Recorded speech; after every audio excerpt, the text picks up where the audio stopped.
आइए आज हम बात करते हैं ऑप्थेल्मोप्लेजिया की। तो देखिए ऑप्थेल्मोप्लेजिया 3 टाइप का होता है, एक्सटर्नल ऑप्थेल्मोप्लेजिया, इंटरनल ऑप्थेल्मोप्लेजिया और इंटरन्यूक्लियर ऑप्थेल्मोप्लेजिया। ठीक है, तो ये एक्सटर्नल ऑप्थेल्मोप्लेजिया क्या होता है कि जब हमको एक्सटर्नल आई मसल्स जो हैं, ये देखिए ये 6 मसल्स, इनमें जब हमको परेशानी देखने को मिलती है तो इसको हम बोलते हैं एक्सटर्नल ऑप्थेल्मोप्लेजिया।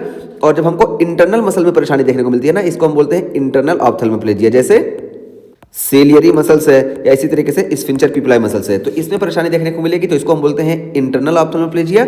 और हमारा जो आज का मेन टॉपिक है ये इंटरन्यूक्लियर ऑप्थेल्मोप्लेजिया, ये तीसरा टाइप हुआ। तो इंटरन्यूक्लियर ऑप्थेल्मोप्लेजिया नाम से पता चल रहा है कि यहाँ पे 2 न्यूक्लियस के बीच में हमको परेशानी देखने को मिलेगी, इस वजह से हमको इंटरन्यूक्लियर ऑप्थेल्मोप्लेजिया देखने को मिलेगा। अब देखिए ये हम समझाने से पहले यहाँ पे देखिए हम पूरा डायग्राम क्लियर कर दें, उसके बाद आपको ये लाइन बहुत आसान हो जाएगी।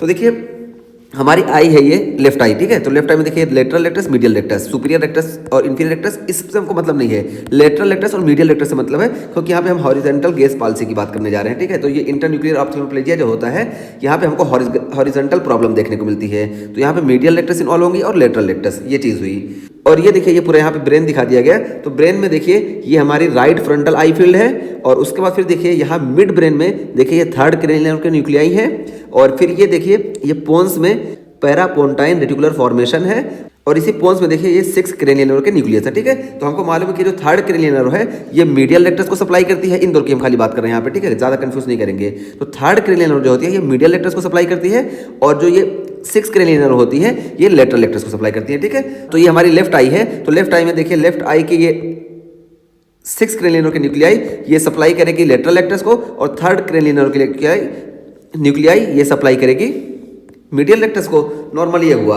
अब देखिए हमारी जो मूवमेंट शुरू होती है ना, ये फ्रंटल आई फील्ड से शुरू होती है, मतलब इंपल्स यहाँ से जनरेट होता है और फ्रंटल आई फील्ड से जनरेट होता है। उसके बाद ये स्टिमुलेट करता है पैरापोन्टाइन रेटिकुलर फाइबर को, लेकिन ये ना अपोजिट साइड के पैरापोन्टाइन फाइबर को स्टिमुलेट करता है। ठीक है, तो मान लो आपको इस तरफ देखना है, ठीक है, इस तरफ देखना है, तो अब इस तरफ देखने के लिए ना हमारा ये पैरापोन्टाइन फाइबर वर्क करना चाहिए। तो ये पैरापोन्टाइन फाइबर यानी लेफ्ट साइड का पैरापोन्टाइन फाइबर तभी वर्क करेगा जब right frontal eye field stimulate होगी। तो देखिए अब राइट फ्रंटल आई फील्ड जब स्टिमुलेट होगी तो ये लेफ्ट साइड के पैरापोन्टाइन रेटिकुलर फाइबर को स्टिमुलेट करेगी, जिसकी वजह से अब ये देखिए ये क्या करेगा, हमको इस डायरेक्शन में देखना है। तो इस डायरेक्शन में देखने के लिए हमारी ये जो लेफ्ट आई है, तो देखिए लेफ्ट आई में हमारी ये लेफ्ट लेटरल रेक्टस जो है ये स्टिमुलेट होगी, ताकि तभी तो हमारी आई बाहर आएगी यानी एब्डक्ट होगी।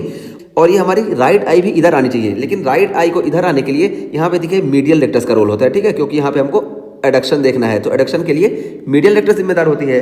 अब ये मीडियल रेक्टस स्टिमुलेट तभी होगी इस साइड की जब इस साइड का थर्ड क्रेनियल न्यूक्लियाई स्टिमुलेट होगा और इसको सिग्नल देगा। तो देखिए अब हमको इधर लेफ्ट साइड देखना है, तो लेफ्ट साइड देखने के लिए सबसे पहले जरूरी है कि ये हमारा पैरापोन्टाइन रेटिकुलर फाइबर लेफ्ट साइड वाला स्टिमुलेट हो। तो इसको स्टिमुलेट करने के लिए हमारे राइट फ्रंटल आई फील्ड यानी अपोजिट साइड से स्टिमुलस आएगी और ये पैरापोन्टाइन फाइबर को स्टिमुलेट कर देगा।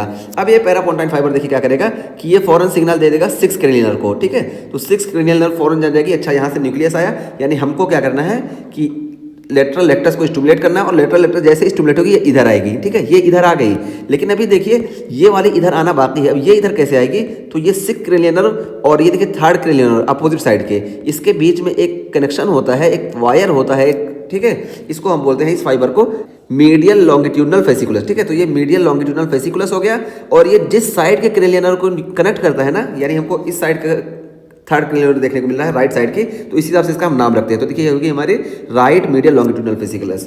तो इस राइट मीडियल लॉन्गिट्यूडनल फेसिकुलस से ये 6 cranial nerve third cranial nerve को स्टिमुलेट कर देती है। अब ये थर्ड क्रेनियल नर्व जब स्टिमुलेट होती है तो ये देखिए मीडियल रेक्टस को स्टिमुलेट करेगी, और मीडियल रेक्टस भी हमको इस डायरेक्शन में यानी लेफ्ट डायरेक्शन में मूवमेंट देखने को मिलेगा, यानी इसमें हमको एडक्शन देखने को मिलेगा और इसमें हमको एबडक्शन देखने को मिलेगा। ठीक है, तो बी से हम बाहर याद रखेंगे, तो ये बाहर की तरफ चली गई और ये देखिए सेंट्रल लाइन की तरफ ये अंदर आ गई। ठीक है, तो बी से हम बाहर याद रखेंगे। तो ये हम पूरा क्लियर कर दिए कि हमको लेफ्ट साइड में देखना है। तो लेफ्ट साइड में देखने के लिए सबसे पहले left paramedian pontine reticular formation stimulate होना चाहिए। इसको स्टिमुलेट करने के लिए हमारे राइट आई फील्ड स्टिमुलेट होगा, तो राइट आई फील्ड इसको स्टिमुलेट करेगा और ये 6 क्रेनियल नर्व को स्टिमुलेट करेगी। और 6 क्रेनियल नर्व 2 काम करती है, एक तो ये अपना काम कर देगी खुद, और दूसरा यहाँ से ये सिग्नल भेज देगी राइट मीडियल लॉन्गिट्यूडनल फेसिकुलस के जरिए मीडियल रेक्टस पे राइट साइड के, और राइट साइड भी हमारी इस लेफ्ट डायरेक्शन में मूव कर जाएगी। ठीक है, तो हमको दोनों आई का मूवमेंट इस डायरेक्शन में ऐसे नॉर्मल देखने को मिलता है। ठीक, तो ये चीज़ हुई। अब देखिए यहाँ पे हम जब इंटरन्यूक्लियर ऑप्थेल्मोप्लेजिया की बात कर रहे हैं तो हमको यहाँ पे परेशानी देखने को मिलेगी। यही इंटरन्यूक्लियर, दो न्यूक्लियस के बीच में हमको फाइबर जो देखने को मिल रहा है, इसी में परेशानी देखने को मिलेगी। इसी को हम इंटरन्यूक्लियर ऑप्थेल्मोप्लेजिया बोलेंगे। तो ये मीडियल लॉन्गिट्यूडिनल फेसिकुलस काम नहीं करेगा। अब देखिए, जब मीडियल लॉन्गिट्यूडिनल फेसिकुलस काम नहीं किया तो क्या होगा कि हमको लेफ्ट साइड देखना है। अब जो लेफ्ट साइड देखना होगा तो ये स्टिमुलेट होना चाहिए। इसको स्टिमुलेट करने के लिए हमारा राइट साइड का फ्रंटल आई फील्ड स्टिमुलेट होगा और ये इसको स्टिमुलेट कर देगा, ठीक है। तो हमारा PPRF लेफ्ट साइड का स्टिमुलेट हो गया और ये 6 क्रिनियल को स्टिमुलेट करेगा। अब देखिए 6 क्रिनियल क्या करेगी कि ये फॉरन लेटरल रेक्टस को स्टिमुलेट कर देगी। तो ये आई तो इधर चली गई और ये इसी टाइम पे चाहेगी कि ये इसको भी स्टिमुलेट करे, ठीक है। लेकिन ये बीच वाला जो वायर है ये कट है और जो वायर कट है तो इधर से सिग्नल इसमें नहीं गया और जब इसमें सिग्नल नहीं गया तो ये मीडियल रेक्टस जो है ना ये एडक्ट नहीं करेगी, यानी इस डायरेक्शन में नहीं आएगी, ठीक है। इस डायरेक्शन में नहीं आई तो हमको सिर्फ एक आई बॉल का मूवमेंट देखने को मिलेगा, दूसरे में नहीं देखने को मिलेगा। इसी को हम बोलते हैं इंटरन्यूक्लियर ऑप्थेल्मोप्लेजिया, ठीक। तो यहाँ पे देखिए, अब इसको हम बोलते हैं क्या है, जो आई हमारी परेशान होती है ना, यानी जो आई नहीं काम कर पाती है उसी के हिसाब से हम नाम रखते हैं। तो हमारी राइट आई नहीं एडक्ट हो पा रही है, इस वजह से इसको हम बोलेंगे राइट इंटरन्यूक्लियर ऑप्थेल्मोप्लेजिया, ठीक है। तो ये राइट फाइबर हमारे डैमेज हो रहे हैं, इस वजह से इसको हम बोल दिए कि राइट इंटरन्यूक्लियर ऑप्थेल्मोप्लेजिया। तो ये हो गया हमारा राइट इंटरन्यूक्लियर ऑप्थेल्मोप्लेजिया। अब देखिए, इसको देखने से पहले ना हम एक बार इसको समझा दें कि यहाँ पे हम साइड कैसे देखते हैं। तो इसको हम ऐसे समझिए ना कि हम पेशेंट को पीछे से देख रहे हैं, ठीक है। तो कोई पेशेंट है उसको हम पीछे से देख रहे हैं, तो जब पीछे से देख रहे हैं तो लेफ्ट आई देखिए हमारे लेफ्ट साइड में ही रहेगी और राइट आई हमारे राइट साइड में ही रहेगी। तो यहाँ पे इस कंडीशन में जो हम देख रहे हैं तो ये लेफ्ट साइड है और ये राइट साइड है, ठीक है। लेकिन यहाँ पे जो बात की गई है, यहाँ पे हम पेशेंट को सामने से देख रहे हैं, ठीक है। तो पेशेंट को हम घुमा दे रहे हैं, बिल्कुल सामने कर दे रहे हैं और जब सामने करेंगे तो डायरेक्शन हमको उल्टी देखने को मिलेगी। मीन्स डायरेक्शन क्या है कि ये वाली हमारी हो जाएगी राइट साइड और ये हो जाएगी हमारी लेफ्ट साइड, ठीक है। तो ये चीज़ यहाँ पे है, तो इस वजह से कंफ्यूज नहीं होना है। वैसे हम बता दिए कि ये चीज़ ऐसी होती है। तो देखिए, अब ये नॉर्मल कंडीशन है। अब जब नॉर्मल कंडीशन है उसके बाद हमको यहाँ पे देखिए राइट इंटरन्यूक्लियर ऑप्थेल्मोप्लेजिया। तो राइट इंटरन्यूक्लियर ऑप्थेल्मोप्लेजिया का मतलब है कि राइट एमएलएफ में हमको परेशानी देखने को मिल रही है। अब जब राइट एमएलएफ में परेशानी देखने को मिल रही है तो क्या होगा, तो देखिए मान लो हमको लेफ्ट साइड देखना है, ठीक है। अब हमको लेफ्ट साइड देखना है तो लेफ्ट साइड देखने के लिए हमारे लिए जरूरी है कि ये पैरापोंटाइन रेटिकुलर फॉर्मेशन जो है ये स्टिमुलेट हो। और जब ये स्टिमुलेट होगा कब, जब राइट फ्रंटल आई फील्ड यहाँ से सिग्नल देगी और जब राइट फ्रंटल आई फील्ड यहाँ से सिग्नल दी तो ये स्टिमुलेट हुआ और ये जब स्टिमुलेट होगा तो देखिए ये लेफ्ट साइड के लेटरल लेक्टस को स्टिमुलेट करेगा। तो देखिए लेफ्ट साइड की लेटरल लेक्टस इस डायरेक्शन में देखिए कि ये लेफ्ट साइड की लेटरल लेक्टस स्टिमुलेट हुई, इस वजह से आई वॉल हमारी इस डायरेक्शन में चली गई, ठीक है। देखिए इधर चली गई और ये 6 क्रेनियल नर्व चाहेगी कि ये third cranial nerve right side के थर्ड क्रेनियल नर्व को भी स्टिमुलेट करे, लेकिन ये फाइबर बीच में ब्रेक है, इस वजह से ये 6 क्रेनियल नर्व इसको स्टिमुलेट नहीं कर पाएगी।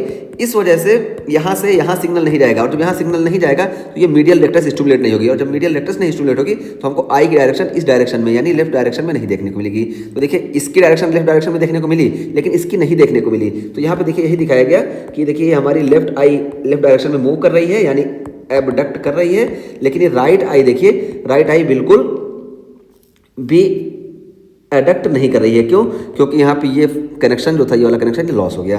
तो ये चीज़ हमको यहाँ पे दिखा दी गई, इसको हम साइड भी क्लियर कर दिए। और हम राइट गेज की बात करें तो देखिए मान लो हमको राइट साइड में देखना है, अभी तक हम लेफ्ट साइड देख रहे थे, राइट साइड में देखना है। अब जो राइट साइड में देखना होगा तो हमारे लिए जरूरी है कि राइट साइड का पैरापोंटाइन रेटिकुलर फाइबर स्टिमुलेट हो। तो अब देखिए राइट साइड का तब स्टिमुलेट होगा जब यहाँ हमारे लेफ्ट फ्रंटल आई फील्ड से सिग्नल आएगा और लेफ्ट फ्रंटल आई फील्ड से सिग्नल आएगा और ये स्टिमुलेट कर देगा हमारे राइट पैरापोंटाइन रेटिकुलर फॉर्मेशन को। और जब ये स्टिमुलेट होगा तो ये देखिए इसी साइड के 6 क्रेनियल नर्व न्यूक्लियाई को स्टिमुलेट करेगा और ये क्रेनियल नर्व न्यूक्लियाई अब इसके फाइबर इंटैक्ट हैं इस क्रेनियल नर्व, ठीक है, लेफ्ट साइड के क्रेनियल नर्व न्यूक्लियाई के लिए। तो ये वाले एमएलएफ जो है लेफ्ट एमएलएफ ये इंटैक्ट है, इस वजह से ये एब्ड्यूसेंस नर्व जो है ये थर्ड क्रेनियल नर्व को भी स्टिमुलेट कर देगी। अब देखिए 6 क्रेनियल नर्व और थर्ड क्रेनियल नर्व दोनों अपना काम करेंगी। तो 6 क्रेनियल नर्व ये इस साइड के देखिए ये लेटरल लेक्टस को सप्लाई करेगी, ये आई इस डायरेक्शन में चली गई और थर्ड क्रेनियल नर्व देखिए ये लेफ्ट साइड की आई के मीडियल लेक्टस को सप्लाई कर रही है और ये इस तरफ चली गई। तो देखिए ये जो है हमको राइट गेज बिल्कुल नॉर्मल देखने को मिल रहा है। तो देखिए यहाँ पे आई है कि राइट गेज बिल्कुल नॉर्मल देखने को मिल रहा है। ये 6 क्रेनियल नर्व स्टिमुलेट हुई जिसकी वजह से देखिए हमारी राइट आई देखिए ये एबडक्ट कर गई और ये देखिए थर्ड क्रेनियल नर्व ये स्टिमुलेट हुई जिसकी वजह से देखिए ये लेफ्ट आई जो है ये एडक्ट कर गई। तो ये हमारा इंटरन्यूक्लियर ऑप्थेल्मोप्लेजिया ये बिल्कुल क्लियर हो गया, ठीक। तो यही हमको यहाँ पे देखने को मिलता है। बस हमको यहाँ पे गौर क्या करना है कि जिस साइड का थर्ड क्रेनियल नर्व न्यूक्लियाई होता है ना मीडियल लॉन्गिट्यूडिनल फेसिकुलस का नाम हम उसी हिसाब से रखते हैं, ठीक है। तो जैसे हमको इस तरफ के थर्ड क्रेनियल नर्व न्यूक्लियाई में सिग्नल चाहिए यहाँ से, तो जिसको जरूरत होती है सामान वही भेजता है। तो यानी अब इसको सिग्नल की जरूरत है तो ये अपना मीडियल लॉन्गिट्यूडनल फेसिकुलस इधर भेजेगी, तो ये हमारा राइट मीडियल लॉन्गिट्यूडनल फेसिकुलस हो गया। ये डायरेक्शन हम बता दिए सारी। अब देखिए यहाँ पे यही बताया गया कि क्या होता है मीडियल लॉन्गिट्यूडनल फेसिकुलस, जिसको हम एमएलएफ बोलते हैं, pair of track that interconnect 6 cranial nerve nuclei and 3rd cranial nerve nuclei. तो देखिए यही है कि 6 क्रेनियल नर्व न्यूक्लियाई और 3rd क्रेनियल नर्व न्यूक्लियाई को ये एमएलएफ कनेक्ट करता है दोनों साइड के, ठीक है। और उसके अलावा फिर क्या होगा, देखिए बताया गया कि हाईली माइलिनेटेड, और ये बहुत ज़्यादा माइलिनेटेड होता है। और माइलिनेटेड बहुत ज़्यादा क्यों होता है, must communicate quickly so eye movement at same time, ठीक है। तो आई मूव सेम टाइम पे हो, इसलिए ये बहुत ज़्यादा माइलिनेट होता है। ऐसा पता चला कि यहाँ से सिग्नल आया, ये अपना काम पहले कर दी और यहाँ धीरे धीरे सिग्नल जा रहा है, ये बाद में काम कर रही है, तो हमको आई बॉल बराबर मूवमेंट नहीं देखने को मिलेगा। इसी वजह से बहुत ज़्यादा माइलिनेट होता है, ये बता दिया गया। और देखिए बताया गया कि लीजन में भी यूनिलेटरल और बाइलेटरल। तो लीजन जो होता है यूनिलेटरल भी हो सकता है और बाइलेटरल भी हो सकता है, ठीक है। तो हमको दोनों तरफ लीजन देखने को मिल सकता है। अगर दोनों तरफ लीजन देखने को मिल रहा है तो हमको बाइलेटरल इंटरन्यूक्लियर ऑप्थेल्मोप्लेजिया देखने को मिलेगा। और अगर एक तरफ देखने को मिल रहा है तो हम यहाँ पे बात किए कि देखिए हमको राइट वाले में देखने को मिला, तो हमको राइट इंटरन्यूक्लियर ऑप्थेल्मोप्लेजिया देखने को मिलेगा, ठीक है। तो ये हुआ लीजन में भी यूनिलेटरल और बाइलेटरल। तो यूनिलेटरल भी हो सकता है और बाइलेटरल भी हो सकता है। और later classically seen in multiple sclerosis और स्ट्रोक। तो ये मल्टीपल स्क्लेरोसिस और स्ट्रोक में देखने को मिलता है, ठीक है। क्योंकि मल्टीपल स्क्लेरोसिस जो है ये सीएनएस के डीमाइलिनेशन की डिजीज है, और स्ट्रोक में जो है हमको यहाँ पे इस्चीमिया वगैरह देखने को मिलती है, इस वजह से हमको देखने को मिलता है। तो ये चीज़ इसमें हमको मोस्टली बाइलेटरल देखने को मिलता है।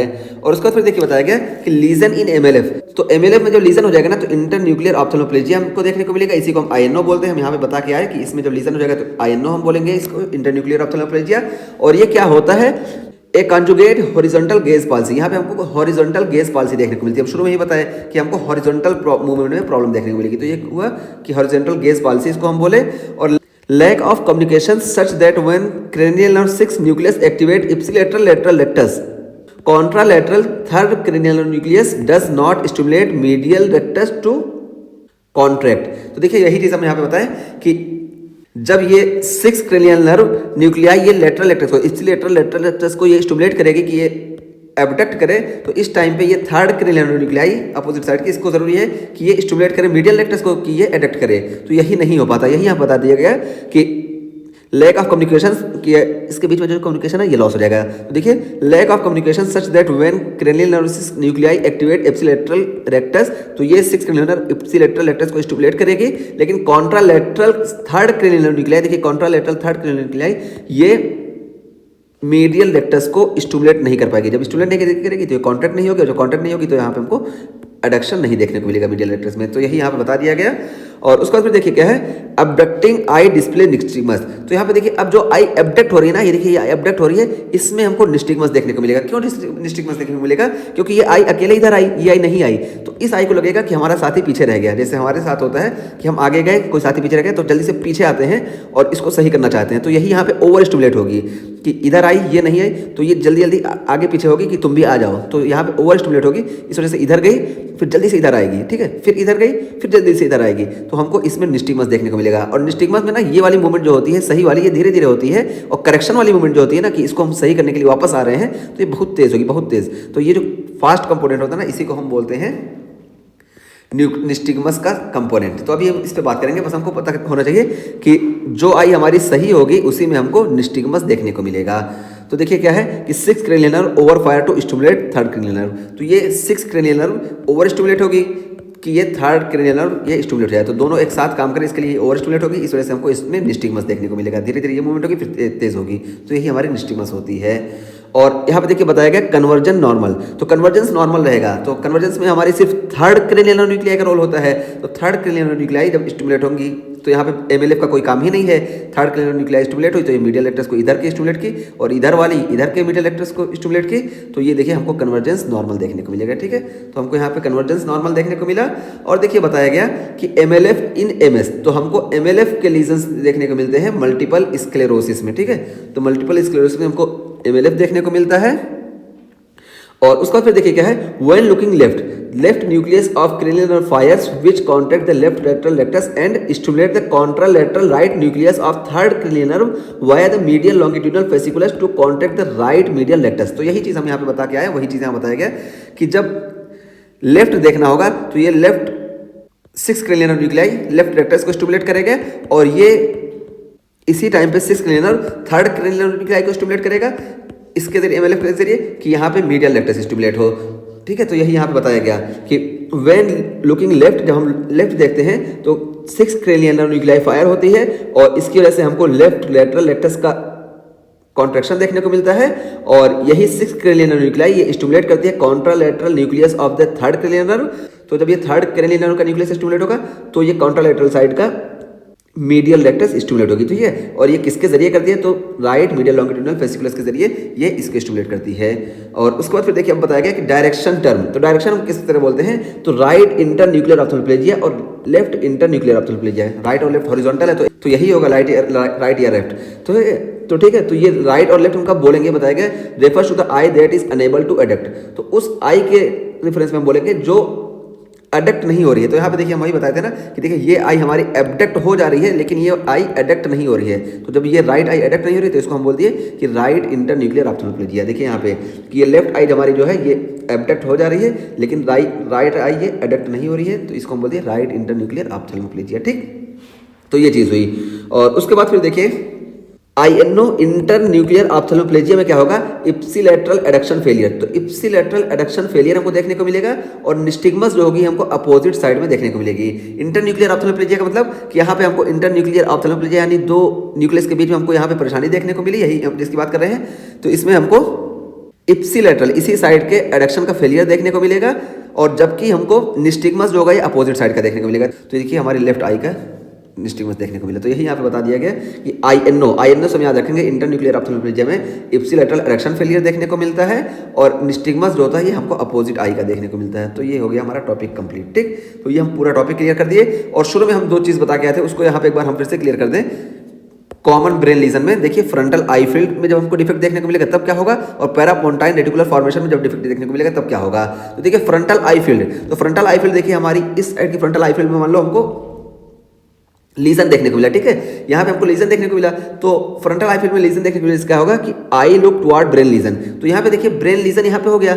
अब हमारी आई क्या करेगी, इस डायरेक्शन में नहीं देख पाएगी। क्यों नहीं देख पाएगी, क्योंकि जब यहाँ पे लीजन हो गया ना तो ये पैरापोंटाइन रेटिकुलर फॉर्मेशन ये स्टिमुलेट ही नहीं होंगे इधर से, और जब स्टिमुलेट नहीं होंगे तो हम 6 क्रेनियल के जरिए इसको स्टिमुलेट नहीं करेंगे तो हमको आई बॉल का मूवमेंट इधर नहीं देखने को मिलेगा। इस वजह से हमारी आई का जो मूवमेंट होगा इस डायरेक्शन में होगा। तो देखिए इधर ही हमको लीजन भी देखने को मिल रहा है और आई का मूवमेंट भी इसी डायरेक्शन में हो गया। तो ये चीज़ बताई गई कि eye look toward brain lesion, तो ब्रेन लीजन की तरफ देखेगी और away from side of hemiplegia, और ये हेमिप्लेजिया की जो साइड है उसके अवे, क्योंकि हमको मालूम है कि जो सारे फाइबर होते हैं ना ये डेकोसेट होते हैं। तो इधर वाले फाइबर इधर जाते हैं, इधर वाले फाइबर इधर। तो हमको अगर इधर इन्फेक्शन हो या लीजन देखने को मिल रहा है तो हेमिप्लेजिया बॉडी में हमको इस साइड देखने को मिलेगा, ठीक है। तो इस साइड हेमिप्लेजिया देखने को मिला जबकि आई की मूवमेंट हमारी इस डायरेक्शन में हो रही है। तो हेमिप्लेजिया के अवे डायरेक्शन में हमको आई की मूवमेंट देखने को मिलेगी। तो यही बता दिया गया कि अगर फ्रंटल आई फील्ड के एरिया में लीजन है तो यहाँ पे eye look toward brain lesion, तो ब्रेन लीजन की तरफ आई का मूवमेंट होगा लेकिन हेमिप्लेजिया के साइड के अपोजिट, हेमिप्लेजिया बॉडी के इस डायरेक्शन में तो इसका अपोजिट है, ठीक है। ये चीज़ हुई और ये देखने को मिलता है मिडिल सेरिब्रल आर्टरी के स्ट्रोक के टाइम पे। और देखिए PPRF का जब हम लीजन देखते हैं तो देखिए PPRF का लीजन तो यहाँ पे हमको देखने को मिला मान लो इस साइड, ठीक है। तो जब इस साइड देखने को मिला तो क्या बताया गया कि eye look away from brain lesion, तो आई ब्रेन लीजन के अवे देखेगी। क्यों देखेगी, देखिए हम बताएं, मान लो यहाँ पे लीजन हो गया, ठीक है। अब यहाँ पे लीजन हो गया तो लीजन होने की वजह से ये लेटरल लेक्टस ये स्टिमुलेट नहीं होगी क्योंकि ये जो है 6 क्रेनियल स्टिमुलेट नहीं होगी। तो लेफ्ट साइड में हमको लीजन देखने को मिला तो लेफ्ट साइड में लेटरल लेक्टस स्टिमुलेट नहीं होगी और इसी वजह से हमको जो है आई बॉल का मूवमेंट इस तरफ देखने को मिलेगा, ठीक है। तो आई ये मीडियल लेक्टस ओवरफाई करेगी और हमको आई का मूवमेंट इस डायरेक्शन में देखने को मिलेगा। तो ये बताया गया कि पैरामीडियन पोंटाइन रेटिकुलर फॉर्मेशन के लीजन की कंडीशन में आई जो होती है ये अवे फ्रॉम ब्रेन लीजन। तो ब्रेन लीजन देखिए हमको लेफ्ट साइड में देखने को मिला और आई का मूवमेंट देखिए हमको राइट साइड में देखने को मिला। तो ये यहाँ पे बताया गया। तो यही है कि eye look away from brain lesion toward side of hemiplegia, तो हेमिप्लेजिया के टुवर्ड साइड। तो क्यों हेमिप्लेजिया, देखिए अब यहाँ से जो फाइबर आए नीचे आके डेकोसेट होते हैं तो देखिए यहाँ पे हमको लीजन देखने को मिला तो यहाँ से देखिए हमको राइट साइड का हेमिप्लेजिया देखने को मिलेगा और आई भी हमारी राइट साइड में मूवमेंट करी है। तो यही बताया गया कि हेमिप्लेजिया जिस डायरेक्शन में होगा उसी डायरेक्शन में हमको आई बॉल की मूवमेंट देखने को मिलेगी। तो ये हम पूरा टॉपिक क्लियर कर दिए।